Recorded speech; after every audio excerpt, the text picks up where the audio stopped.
Welcome to our monthly conversations on the Congregational Study Action issue, Abolition, Transformation, and Faith Formation. I'm the Reverend Dr. Michael Tino, one half of the lead ministry team of the Church of the Larger Fellowship, CLF, a Unitarian Universalist congregation without borders or walls that includes in our membership some 2,000 incarcerated Unitarian Universalists. Accountability to our incarcerated members led us to propose this study action issue, and we are thrilled that it was selected by the 2026 General Assembly. CLF has partnered with the UUA's Commission on Social Witness to bring you these monthly conversations and to present to you resources for engaging in the study action process.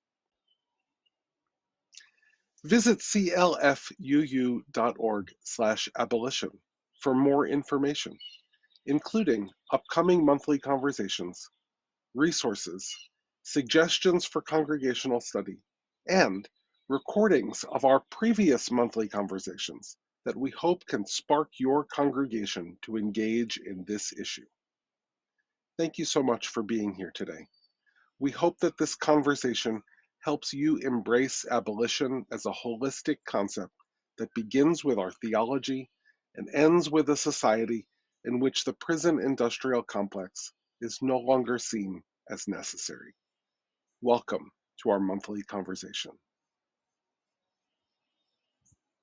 To hear from Reverend Dr. Michael. Hi, everybody. I am Reverend Jason Leiden. I use he and him pronouns or anything else with respect. I currently serve as the minister at the Second Unitarian Church of Chicago, though I'm wrapping up my ministry here at the end of June and will be going to the Brookline UU Church in Massachusetts.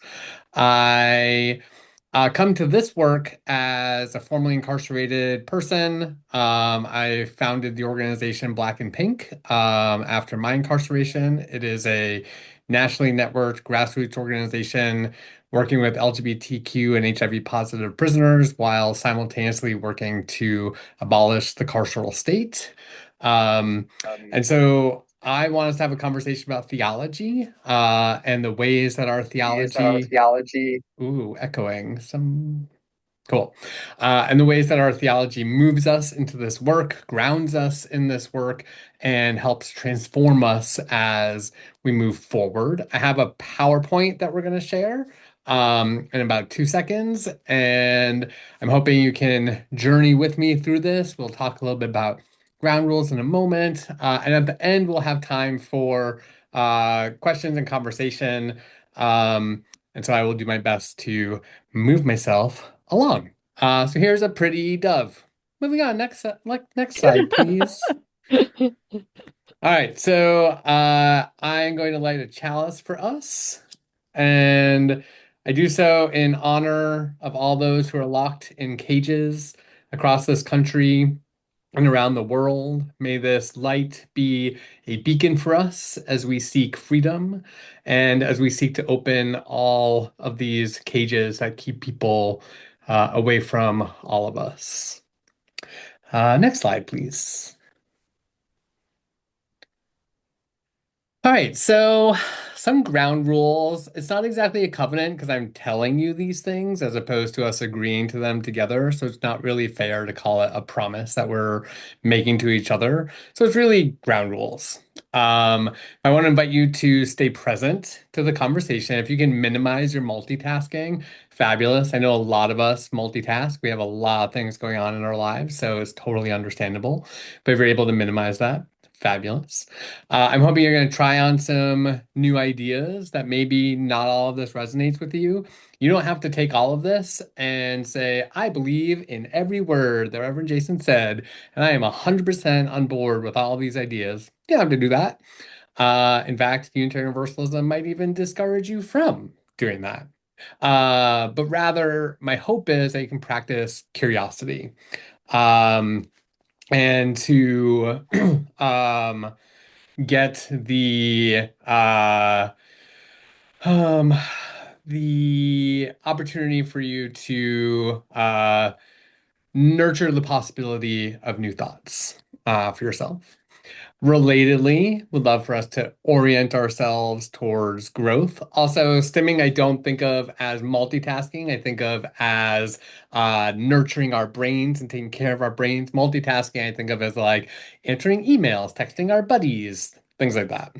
Um, but so orienting ourselves towards growth being a process by which we allow ourselves to be transformed by what we experience. And then engage with one another respectfully. So if you're using the chat, doing so with love and grace, making sure people are honoring one another's experiences. Um, and that when we have our conversation time, that we are listening authentically, engaging in conflict lovingly, and recognizing that we make assumptions, and so attending to those and what's happening with them. Um, and then, obviously, at all times, take care of yourself. We're talking about hard things. The carceral state is a manifestation of evil in this world. It is rooted in white supremacy. It is rooted in settler colonialism. It is rooted in devastating violence of all kinds. And so, as we reflect on these things, please take care of yourself. We're also going to talk about theology that might not align with yours. And so, if some of this theology that comes from other traditions might bring up some hard thoughts for you, whether it's because you come from these traditions originally and it brings fear, anxiety, hurt. I invite you to be mindful of how that's impacting you. That doesn't mean we're not going to talk about those theologies, because so many theologies shape Unitarian Universalism and shape abolition. And so we're going to really engage with some of that. But if you need to take care of yourself in specific ways, please do that. And yeah, those are the ground rules I want to offer. I'm sure we could spend the rest of our hour talking about what other ways we'd want to be with each other, but that's not how we're going to spend our time. So let's move on to the next slide, please.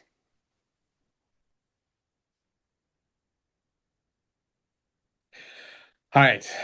There are so many resources about this out there.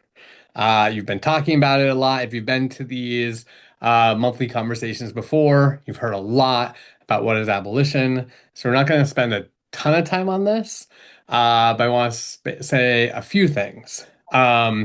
Ruth Wilson Gilmore, who is one of the most important abolitionists out there, she wrote this book called The Golden Gulag.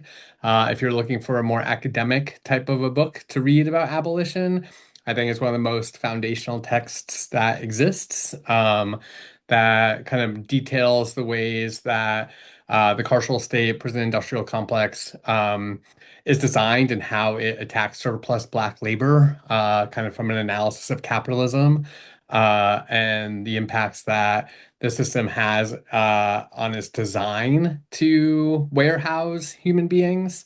But so she says that abolition is deliberately everythingist. It's about the entirety of human environmental relations. So if we think of theology as meaning making, right? Theology is lots of things in lots of different ways, but at its core, theology is about meaning making. And abolition is a way to make meaning. And so I think of us as being engaged in embracing abolitionist theologies because we use that everythingist understanding of abolition to make meaning of the world around us, to make meaning of social systems, to make meaning of kind of the ways that we exist in relationship with each other. And so abolition is campaigns, it's efforts to dismantle prisons, it's efforts to get cops out of schools, it's efforts to abolish ICE, it's efforts to have moratoriums on prison construction, and on and on and on. And abolition is our methodology. We go about getting into abolitionist work by working on campaigns that don't strengthen the system of the carceral state or the prison industrial complex, these systems of domination and punishment. We engage in efforts that are what Ruth Wilson Gilmore would call non-reformist reforms, or other people would call abolitionist reforms. These are campaigns that whittle away at the system. Um, we all kind of have understood and heard about concepts of probation, right? This idea that instead of putting people in jail, we give folks time to serve out in the community, whether on paper or supervision, through the court system. That was a reformist reform in the sense that it wasn't intended to be. The people who originally came up with concepts of probation, who were mostly Christians in New England, came up with this idea of saying, let's not lock people in cages. Let's instead say people can go home and stay in their homes, and we don't have to spend those resources incarcerating them. We don't have to cause the harm of incarceration. And so it sounded like and seemed like this great idea, very understandably. But the reality is that the system manipulated it. And so probation today is actually one of the largest indicators of possibility for incarceration. If you're on probation, the likelihood that you're going to be violated for your probation and incarcerated is enormous. Additionally, most people who get incarcerated also get probation. So it's not an instead of incarceration, it is a driver of incarceration, and it is a tool of additional state control. Relatedly, if you see the ways that now GPS monitors are working, where people say we won't have people out on cash bond like they do here. We've gotten rid of cash bond in Illinois, but we create these GPS units that we put around people's ankles, and then whole communities essentially become monitored areas because of the ways that communities are disproportionately affected by the criminal legal system. This idea of having release as a reform seems so smart, but we always need to look at the unintended consequences. So when we're doing abolitionist reforms, we are doing our best not to just shift where the carceral state or the punishment system is using its domination, but to actually get rid of the ways that it does. And so being mindful. And similarly with theology, we want to ensure that we are creating theologies, building theologies that are rejecting punishment, not shifting where that punishment goes. That we are not saying that some people are evil and other people are to be redeemed. That we are not saying that we want freedom for some while repression and domination for others. So when we're talking about abolition and theology, we're talking about whole systems and big frameworks that hopefully allow us to engage in life that is life-giving. Let's go to our next slide. So, what are some common punishment-based theologies in the early United States of America? Because God, are we good at punishment theology here? Penal substitution is one of the ones that is particularly appropriate for right now, particularly with Good Friday being tomorrow. Penal substitution is the idea that Jesus, through his suffering and crucifixion, that other people are saved because he was punished. And so it's this idea that you punish some people and you save other people. In kind of early colonial United States, this was often done by punishing the poor to redeem the wealthy, in the sense that the wealthy would learn not to do things that are wrong so that they're not going to be like the poor. And so they will be saved by the poor's discipline, the discipline of the poor through incarceration, that they are then redeemed so that they won't fall into the path of pauperdom or poverty. Uh, Another way of thinking about it kind of today is that we will arrest, prosecute, convict, and incarcerate individuals who have done some pretty horrible things. So let's think about it in terms of sexual violence. Somebody who's been incarcerated for sexual violence, which makes up less than 5% of people who have actually perpetrated sexual violence, according to the FBI. It's their numbers, not even our numbers. That there is this sense that all of us who are survivors of sexual violence are supposed to have some kind of healing happen by knowing that at least somebody is getting punished for sexual harm, right? That we're all supposed to get some kind of healing or redemption by watching someone else get punished. That all survivors that and they'll even say this in courthouses where they'll say on behalf of all survivors. Well, in what way is punishing this other specific person going to do anything for somebody they never sexually assaulted? And even if this person is getting punished, what does that do in terms of transforming and healing somebody who's actually experienced harm? Does punishment transform them? Abolitionist theologies would suggest it doesn't, that there isn't a redemption for survivors of harm through punishment of another. Predestination also falls into this kind of punishment-based theology, in the sense that God chooses some and rejects others. And that it's irrelevant what you do. It is simply that God picks some people and says other people are headed for damnation. So it's a punishment of many while saving the few.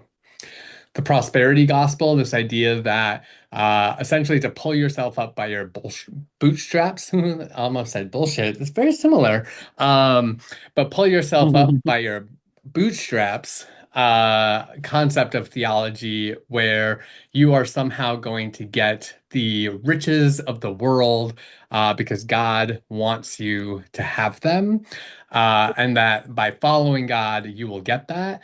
But we know through capitalist, white supremacist, settler colonial nationhood that prosperity is given to those that the system deems as worthy, not those who are part of the collective. Um, and I would say the last piece here, and there are many other examples, but the last one I want to highlight is this concept of biblical literalism, where when we look at biblical text and we use it to say, God specifically said these words, they mean this in this very limited way, and they can be used to cause harm to marginalized individuals. This fits into a punishment paradigm where those with the most amount of power get to decide what the Bible says and how they even understand it literally. So these are some of the punishment-based theologies. I'm sure you can think of others, and we'll get to some more that you think of a little bit later. Moving on. Our people, what have our folks said about this? Unitarians, Universalists, and Unitarian Universalists have been working on some kind of penal reform or abolition essentially forever, which is pretty amazing. I want to highlight some names that you might know and some that you maybe don't know.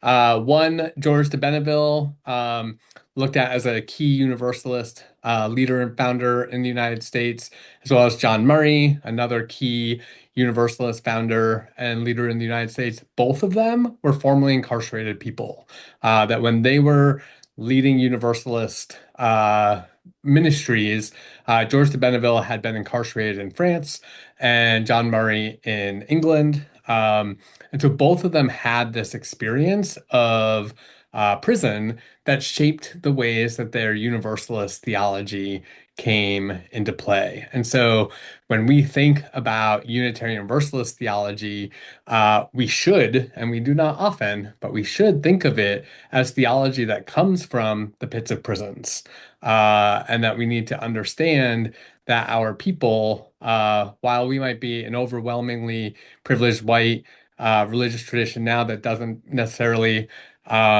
center always the needs of the most marginalized in our work and in our ministries, and that has for centuries ignored many of the theological and community needs of marginalized communities of color. Simultaneously, our leaders have so often experienced incarceration, martyrdom, and punishment. And so there's this disconnect, I would suggest, between the experiences of many of our leaders and our degree of solidarity with oppressed people. And so there's some curiosity to be wrestled with there. I would mention Dorothea Dix because she comes up a lot when it comes to Unitarians and prisoner solidarity work or prison reform, primarily based in Massachusetts, but all around the East Coast. She did a lot of research into what was happening in U.S. prisons and advocated for legislative reforms that would change the treatment that prisoners were experiencing. One of the tricky parts is that she essentially served as a warden at Framingham Prison in Massachusetts for a little while. Not great.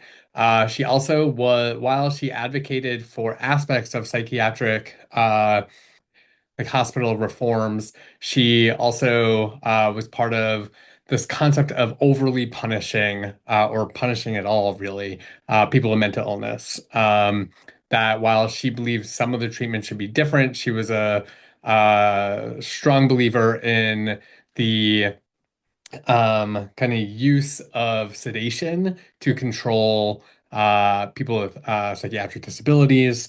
And so she did some advocacy, but like most of us, had some significant complexities to her that were problematic. Charles Spear is probably my most favorite Universalist. He was the author or prime editor of the magazine The Prisoner's Friend. I did a Min's lecture primarily based on this kind of his work and the writings of The Prisoner's Friend. But he has a quote that I want to share with you real quick because I'm a big fan of it, where he says that we are gradually acquiring higher notions of God and right and duty. And along with this healthful change, this acquiring higher notions, that healthful change, we're slowly learning that all punishment, all of it, is vindictive and therefore is equally unworthy of God and of man. So punishment is not redemptive, it is not salvific, it is not transformative and healthful in healthy ways for humanity, and um, it is unworthy of human behavior in terms of treating one another. And he suggests that Universalists and others should reject that concept that God would ever be punishing, that God is, in fact, ultra love, the embodiment of love, and therefore would not punish people, not after death and not during life. And that prisons are an embodiment of that punishment. And if we are to live as Universalists or Unitarian Universalists in the world, then we're called to dismantle the prison system. And that in order for us to be engaged in our theology, we have to abolish the hells that exist on earth, not simply wait to know redemption in heaven because God doesn't punish, but that we have a responsibility to reject and stop the power of punishment during life. Um, I also want to mention that the Unitarian Universalist Service Committee between the 1970s and early and like mid 80s were involved in the National Moratorium on Prison Construction project. They were key leaders in that. They participated in the International Conference on Penal Abolition, and were regularly engaged in building up organizing efforts with formerly incarcerated people and with prison reformists and abolitionists around the United States, building campaigns to stop the construction of prisons. Unfortunately, they stopped their programming. And to be honest, it's also to a degree understandable, um, excuse me, because we kept losing. The US prison system just kept growing and growing and growing. And it was very disheartening to keep fighting back against something where there was loss after loss after loss. That said, it's also challenging for us to give up, right? And that we have a responsibility to keep wrestling with the violence of the prison industrial complex, even when we're losing. Was the strategy of a moratorium not necessarily the most ideal strategy? Possibly, but what about adaptation? What about trying on new ways of being engaged in prisoner solidarity efforts? There is a moratorium campaign in Massachusetts right now, as well as one in California, trying to stop any research and development on prisons and jails. So if you are looking for moratorium campaigns in your own state, there often are some, and they are powerful ways of mobilizing with people to say, we don't want to do this. We don't want to keep relying on this system. I'll also note that YRUU, the Young Religious Unitarian Universalist Youth Movement, which was dismantled in 2008 but existed from the 80s until 2008, you used work around prisoner solidarity effort, particularly in the 90s and 2000s, to mobilize young people into learning about white supremacy, culture, and the manifestations of racism in the United States. Prison abolition work was the essentially the study action issue. I forget the language we used back then, but in from 2000 to 2003. Um, and people got really involved through YRUU in writing letters to prisoners, whether that was political prisoners or social prisoners. There's a lot of involvement there. I would also celebrate the work of the Unitarian Universalist Prison Ministry of Illinois. It's our one statewide prisoner solidarity organization. It's based here in Illinois, obviously. That is an abolitionist Unitarian Universalist organization that does work building with people who are inside, as well as education for people on the outside, and getting folks mobilized on campaigns to reduce and end the harms of the carceral state and prison industrial complex. And there's so many other examples. I'm sure you can think of them. Obviously, what we're doing right now, the CLF, right? Trying on abolitionist work and getting our faith movement to really participate. People have been writing letters to prisoners from all over the country for so long. There are prison ministries and congregations. There's so much else that I bet you can think of right now that maybe you're even participating in beyond these conversations. And that is amazing and should be really proud of yourselves and proud of our faith movement. We struggle, we keep going, we struggle again, we keep going. Moving on to our next piece. So, what are abolitionist theologies? So, we have punishment-based theologies. But what does it look like when we create something different? We are in the time of Passover. We're going to talk about that more in a little bit. But the Exodus story is an abolitionist story in so many ways. It is about freedom.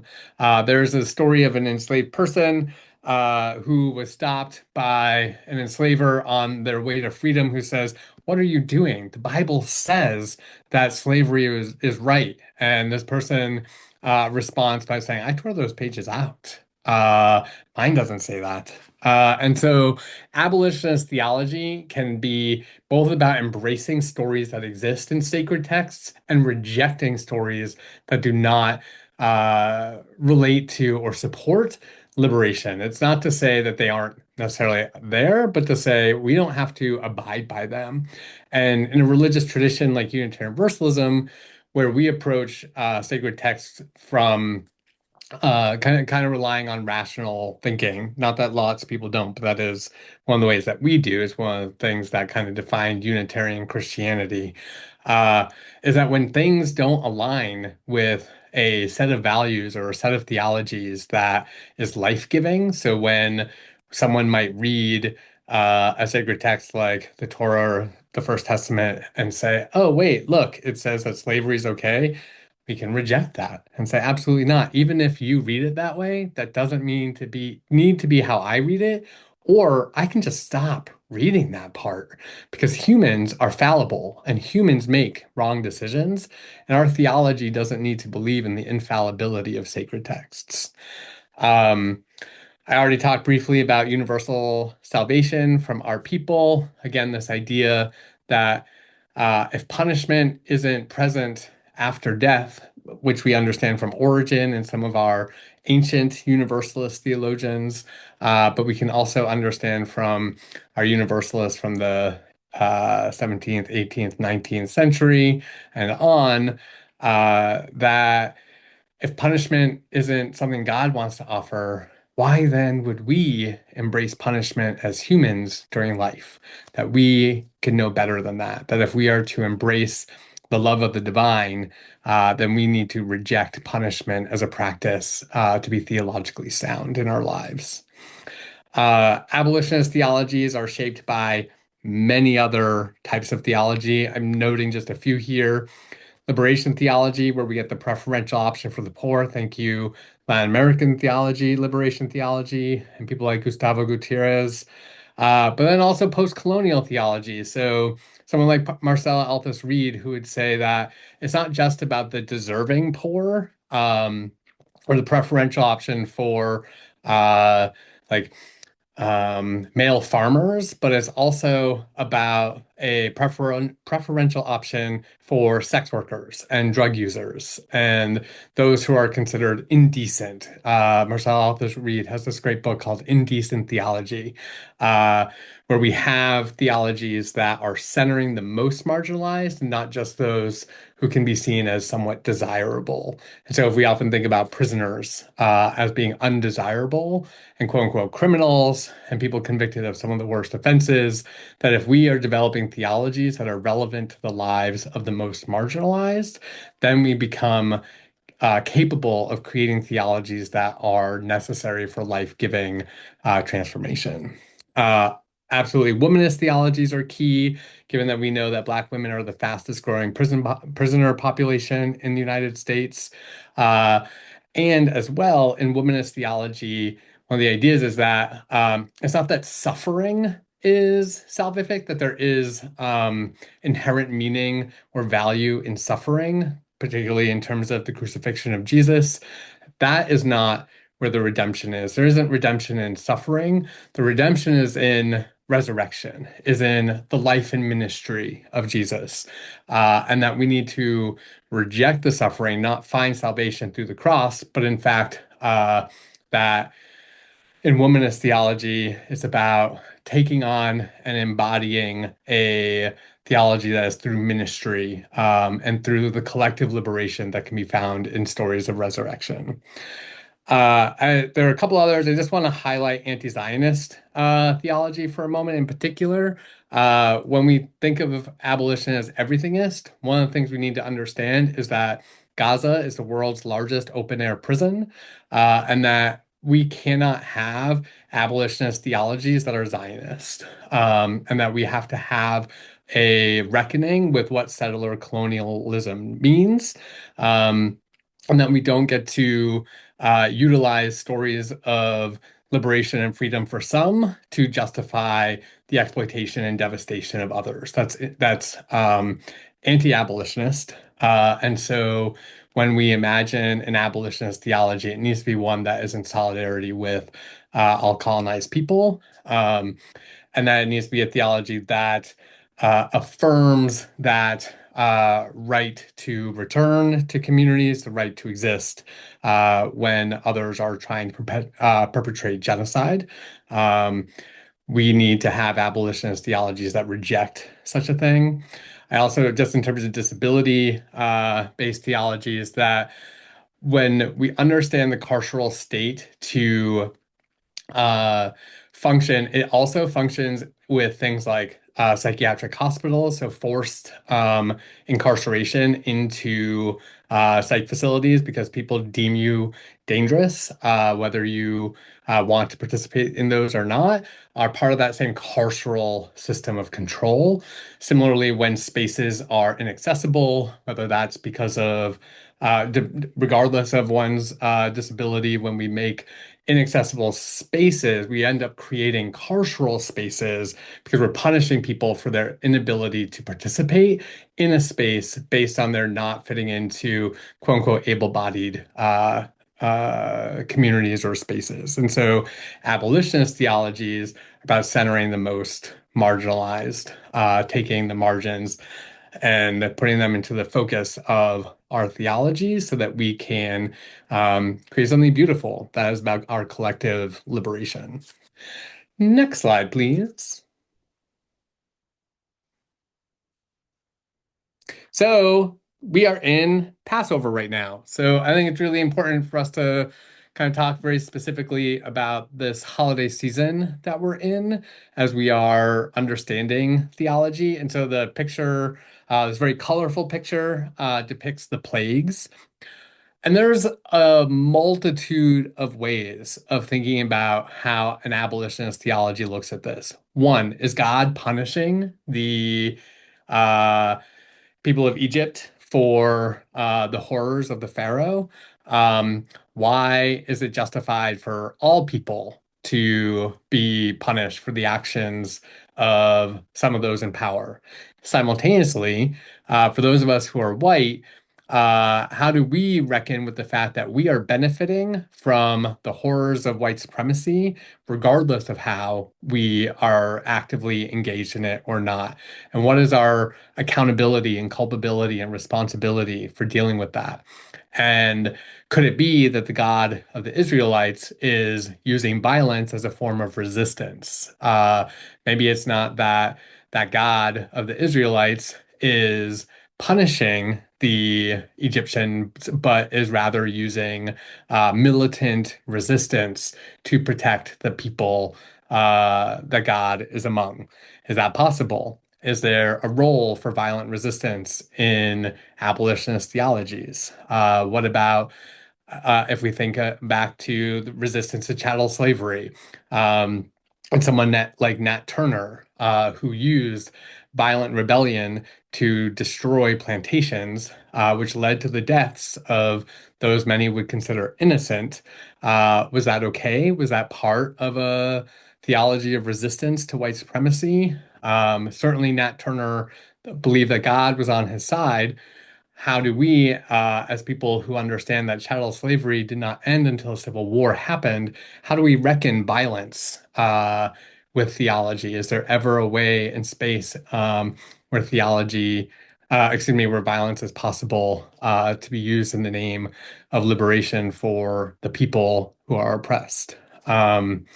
And so I think about the plagues, and it makes me question. I wonder because I think about that suffering, and then we'll talk about another piece of that in just a minute. Um, but so as we look at the different plagues as an escalation, right? If we think about how we build movements today, we don't generally start with the most intense, overwhelming, or violent tactics. People start with a petition. People start with phone calls, then on to protests outside buildings, right? There's an escalation of tactics. And so if we think of these 10 plagues, are they an escalation of tactics by the oppressed people trying to seek freedom? And when those in power refuse to capitulate to liberation, what are the consequences like for them? And what's the difference between punishment and consequences? Can you think of that for yourself? I wrestle with it myself. What is the difference? Where does accountability play in when we reject punishment? How do we bring it to life?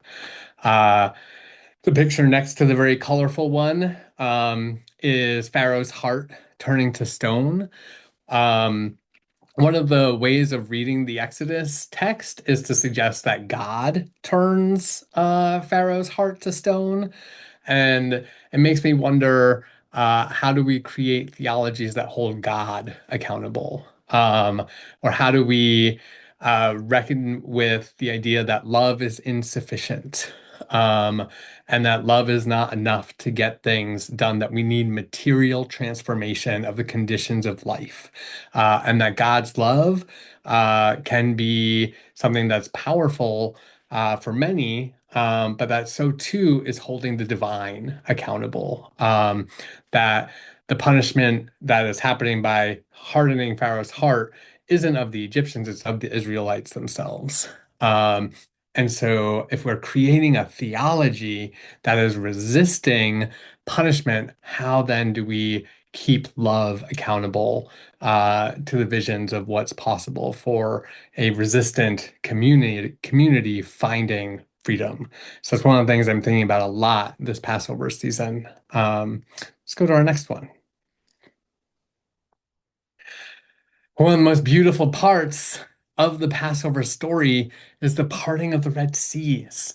And there is a particular story, and from the Midrash, I always forget the person's name, so I apologize. But there's a story, if someone knows it, please put it in the chat, where one of that Moses is going to part the Red Seas, but everyone's afraid. And they're like, this isn't going to work. It's not going to come in the way that we need, in the way that we deserve, and for us to get to freedom. And we're being chased. So how are we going to make it through? And one of the Israelites says, I have faith that this is going to work. I have faith that we're going to get through this. I have faith that we're going to get to the other side.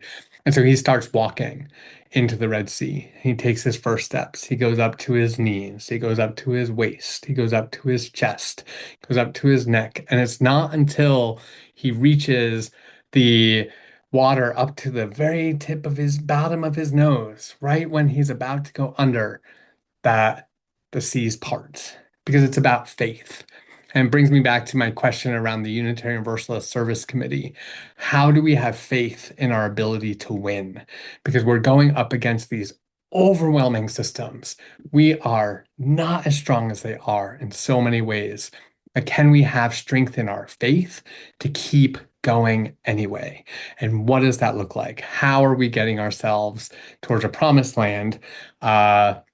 Where we are going to be free from domination, and what is the faith that it's going to take for us to get there.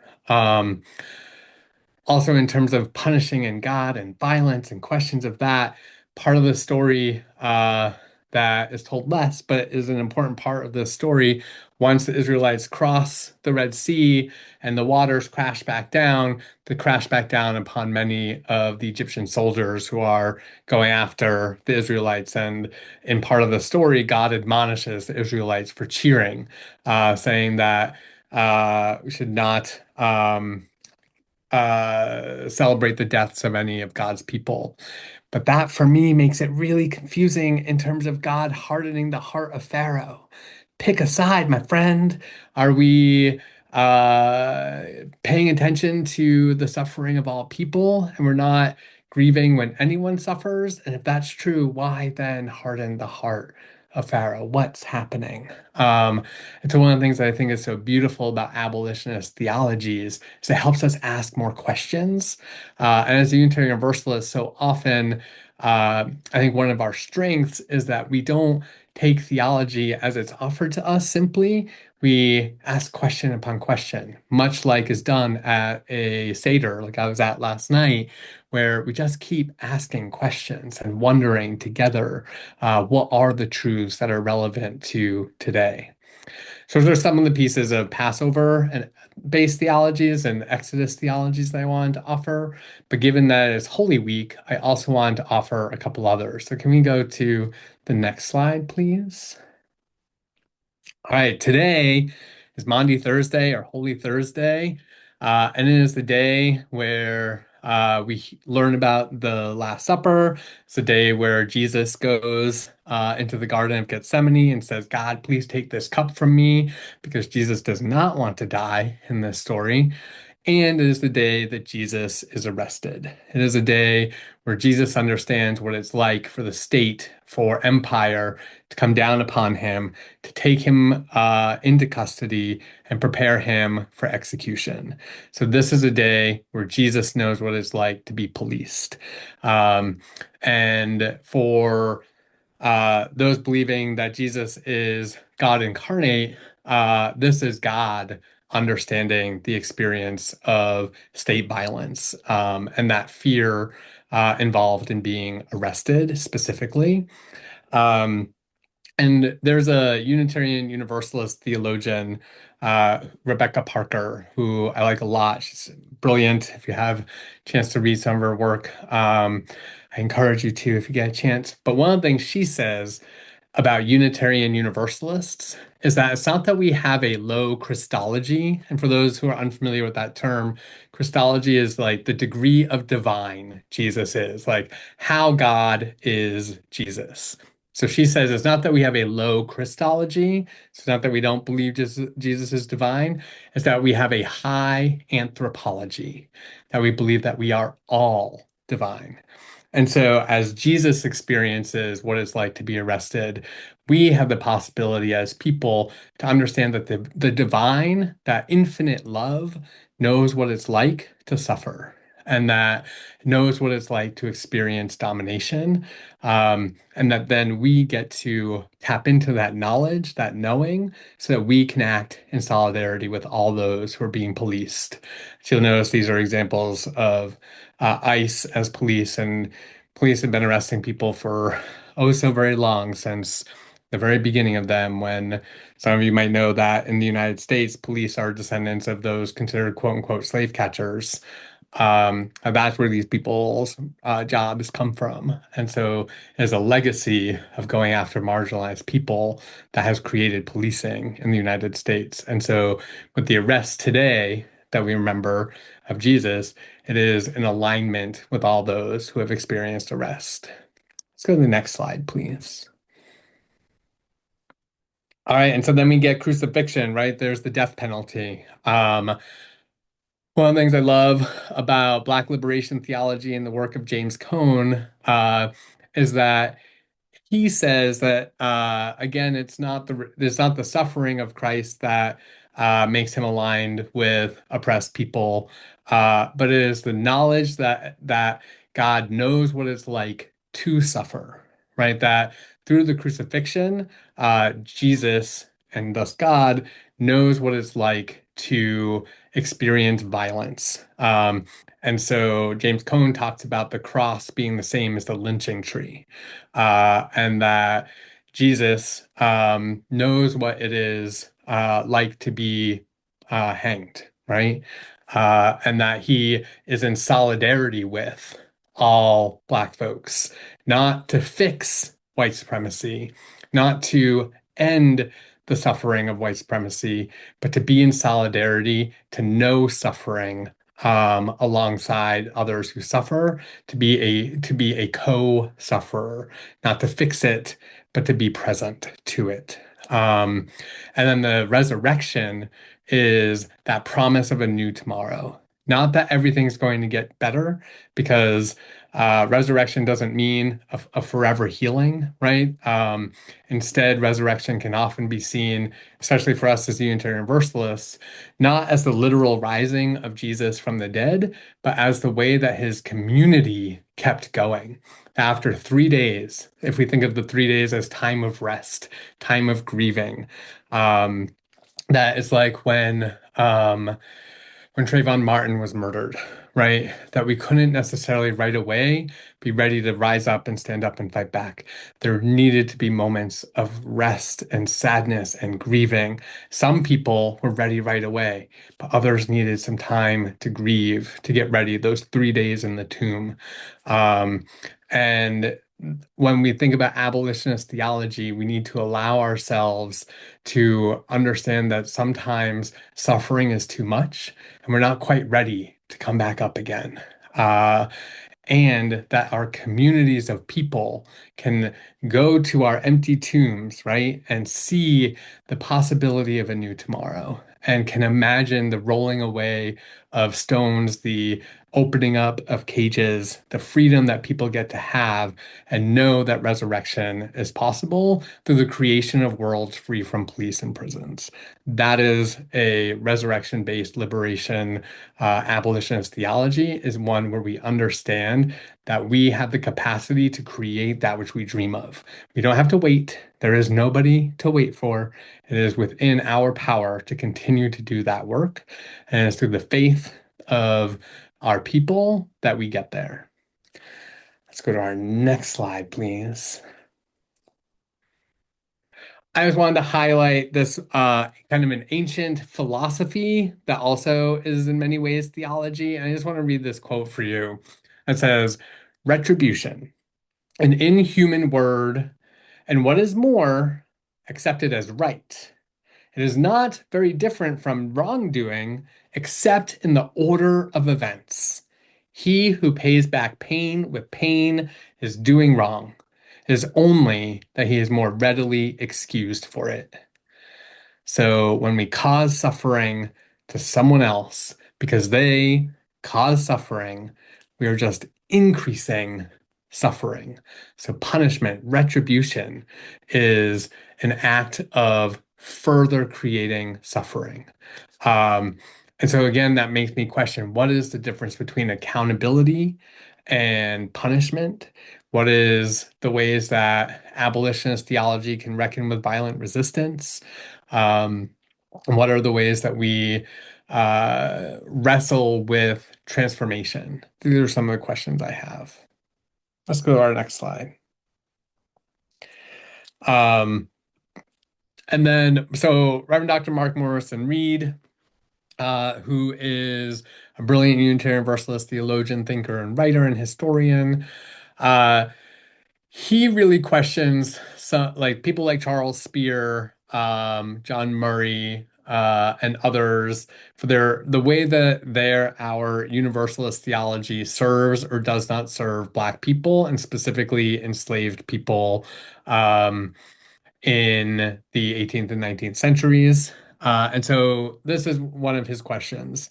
How do we reconcile God's goodness with the existence of evil?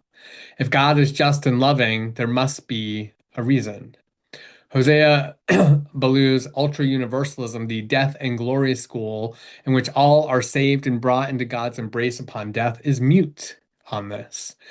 In fact, it trivializes Black suffering. What is the meaning of enslavement if the master and the slave are both redeemed? Meaning, what good is it? What does it look like? What meaning is there if in heaven enslavers and enslaved people are at the table together with no accountability? And so it is that piece of accountability that I think is so vital for us as Unitarian Universalists to be creating better theologies about today. There are Universalists who are called Restorationist Universalists who believed in a temporary punishment by God after death. Um, while I don't believe in punishment, I do think there's an interesting idea that we could reckon with of a kind of neo-restorationism, where we think about what accountability looks like in community, what accountability looks like in spirit, however we understand that. Uh, and if we understand our theology to be less concerned about heaven and hell after death, how are we going about creating heavens on this earth where people are accountable for the harm that they have caused and where we are centering those who are marginalized without creating a sense that people must forgive in order to be healed? Some questions I have. Let's go to our next piece. Slide, please. And so this is an image that I just find very striking during the Black Lives Matter movement in 2020 and the uprisings happening in Wisconsin. And I just find this, yeah, just a very striking image of people fighting back, the destruction of police cars, and just our own Unitarian Universalist church in the background of that. And so universalism, what we get to learn from it is that it can't be a passive belief focused just on what happens when we die. Unitarian Universalism is responsible for creating theologies for what's happening right now. And our theology must be material. It must be something that is engaged in the living of humanity. It is in many ways incarnational in that we are thinking about love embodied in our lives. And so, if we believe in love embodied in our lives, what does that mean for our actions? And how do we go about engaging collectively in dismantling these systems of domination and creating something that is life-giving? Because abolition is life-giving, and it is resisting a essentially death cult of white supremacy. Next slide, please. That was a lot. Let's listen to some music and take a little bit of a break. This is Amanda Thomas, who what is passed away a year or so ago.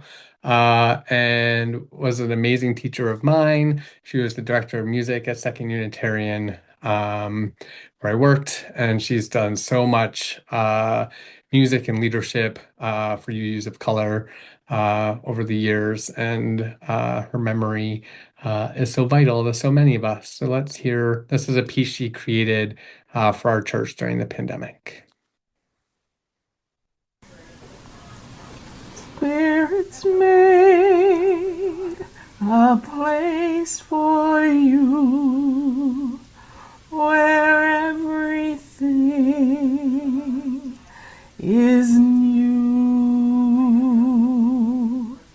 Love has made a place for you where everything is new. Grace has made a place for you where everything is new.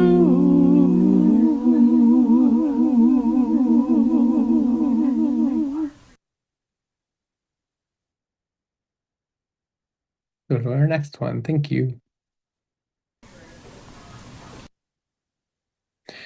You all are amazing. You're listening so well. I appreciate you so much. We're actually going to end up skipping a little bit of this because I'd love to hear more of your thoughts, but we are going to, I want to share a couple of things. I know you've been hearing about restorative justice through these workshops as well.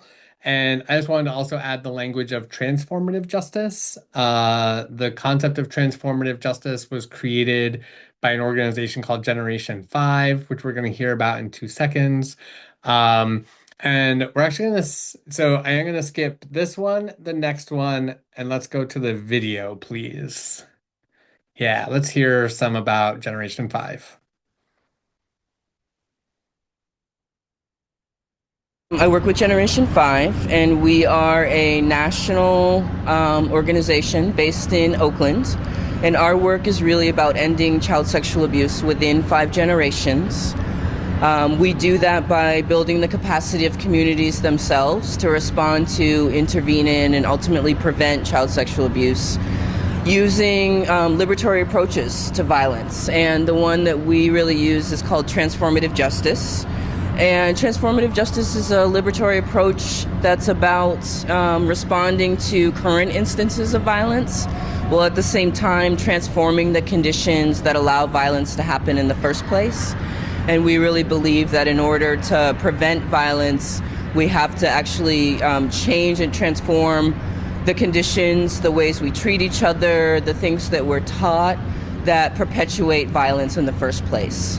You don't have to be an activist to understand violence and to understand that, as an oppressed person, the state and state systems, particularly the police, often create more violence and harm in our communities. I think that, as people of color, as queer people, as trans people, as people who on a regular basis experience violence and oppression, we have a really good understanding of where that violence and oppression comes from. And, people may have different language for it, but it's pretty easy for people to understand that we need a different way. Even if you just look at and talk to people about, do the current systems that we have actually work?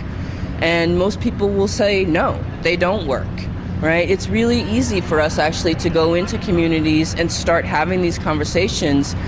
And the majority of people we find say, yeah, we need something different because what we have doesn't work, We also find that, when we go into oppressed and marginalized communities, a lot of folks aren't calling the police because they know that bringing the police into their communities, into their lives, actually creates openings for more harm.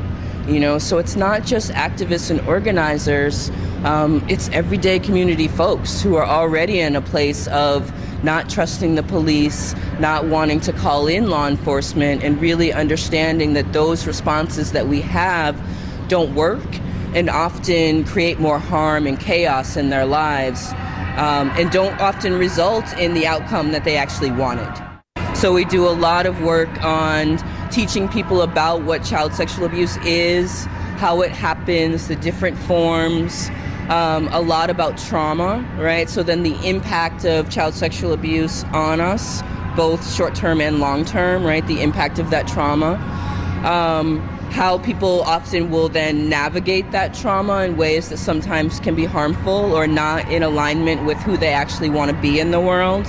And then we also do some education about offenders, right? People who do harm, and helping people really understand that offenders are created, not born, and that is a behavior that can be transformed, right? And that once somebody does harm doesn't mean that they will always do that, right? And actually we've been really trying to stay away from the language of offender, perpetrator, and really talk about people who offend or people who abuse, so that we really get to understand that people aren't their behavior, right? And that people can shift because behavior can change and shift.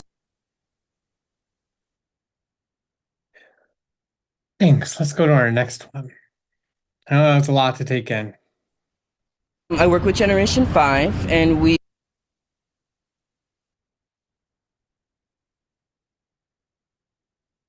And so when I think about the work of Generation 5, I think about the ways that we rely on the criminal legal system to address sexual harm. When I was talking about that already earlier, where the FBI will say 14 out of 15 people who sexually assault someone will never spend a day in jail. So we know that our criminal legal system does not address sexual violence. One of the things that Generation 5 also teaches about is that so often when child sexual abuse is happening, the parent who's not perpetrating the harm is often present and knowledgeable that the harm is happening, but don't know what else to do. They're making a choice between not having housing for their two other kids in order to protect one kid, and there's no housing in our system for poor people to turn to, that there's fear and anxiety about the impossible choices that we put upon people. And so again, when I think about an abolitionist theology that actually cares about violence, that actually cares about what's happening to people, and as a humanist, right, so much of what I believe in is in the experiences and centrality of human life into the ways that we live in this world. And so an abolitionist theology is attentive to the ways that we create new systems that center life, that are authentically engaged in efforts to reduce harm. Because arresting people, incarcerating people, surveilling people, these things are not helping keep communities safe. And they not only aren't helping, they pretend that they are, and they are lying. And so what becomes necessary for an abolitionist theology is to create not just a big T truth of collective liberation, but ensuring that we're creating lots of little T truths of just speaking truth to power of what is happening in all of the lives that we're living. And so why we don't rely on reform is that it doesn't work to change the systems. It works to keep the system going as it already is. So this is an example of thinking about police reform. We have like the Black Lives Matters movements, right? Outrage and protest. There's been a murder. It's horrible. And then we fight and we fight and we fight and we try to get some aspects of police reform. We maybe get body cameras, or we get some police accountability boards or things like that. And then those things start backsliding, right? They aren't working.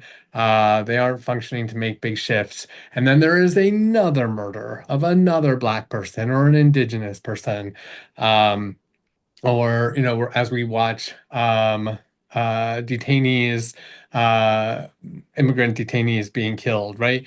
There's more murder that happens. And then maybe there's more outrage and protest, but it just keeps going around and around of doing the same things. And abolition, again, encourages us to break free from that system and imagine something different, going about creating other things. Again, if abolition is everythingist, right? It is in our theology. It means that we do efforts in our churches to get rid of cameras that are on our doors that can be used to be given to the police. It means that we are creating programs to allow people on the registry to have limited access agreements to be part of our congregations, that we are creating transformation and change, that it means that we are creating healing circles for survivors of violence to be able to be present and in our congregations, that we're doing letter writing, right? That we are creating the world we want to dream of now and not waiting for someone to give it to us. Let's go to our next slide. Keep in mind our Unitarian Universalist values in all that we do. Ours is a covenantal faith. We are in promising relationship with one another. Martin Buber likes to say that we are a promise-making, promise-keeping, promise-breaking, promise-renewing creature. And so if we know that to be true, then abolition calls us to be in covenantal relationship with one another, knowing we're going to fail, and knowing that we can hold each other accountable, and knowing that we can try again. Unitarian Universalism is beautifully designed for abolitionist theologies, that we are in relationship with each other. We understand we are, not only are we not perfect, we don't aspire to perfection. It's not part of the deal.